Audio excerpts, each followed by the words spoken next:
ॐ नमो नारायणाय। ॐ नमो नारायणाय। ॐ नमो नारायणाय।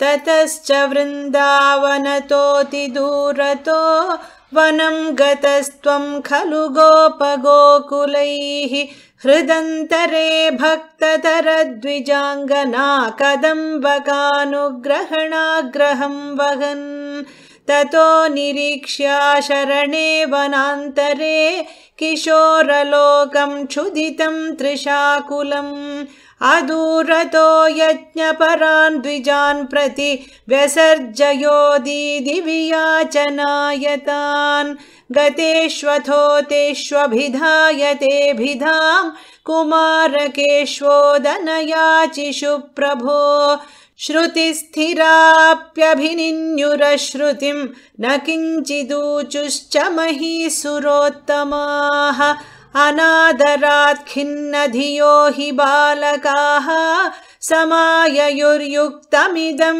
हि यज्वसु चिरातभक्ताः खलु ते महीसुराः कथं हि भक्तं त्वयि तैः समर्प्यते निवेदयध्वं गृहिणी जनाय मां दिशेयुरन्नं करुणाकुला इमाः इति स्मितार्द्रं भवतेरितागताः ते दारकादारजनं ययाचिरे गृहीतनाम्नि त्वयि सम्भ्रमाकुलाः चतुर्विधं भोज्यरसं प्रगृह्यताः चिरं धृतत्वत्प्रविलोकनाग्रहाः स्वकैर्निरुद्धापि तूर्णमाययुः विलोलपिञ्चं चिकुरे कपोलयोः समुल्लसत्कुण्डलमार्द्रमीक्षिते निधाय बाहुं सुहृतं ससीमनि स्थितं भवन्तं समलोकयन्तताः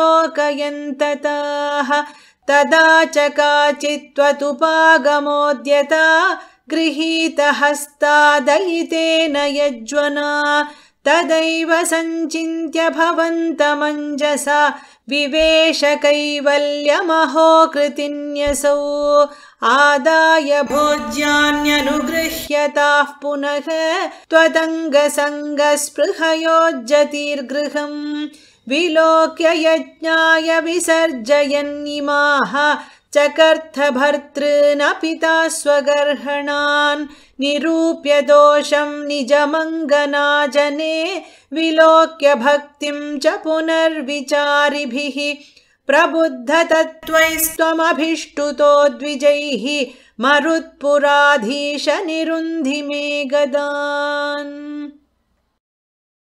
श्रीकृष्ण शरणं मम गोपिका जीवनस्मरणं गोविन्द गोविन्द।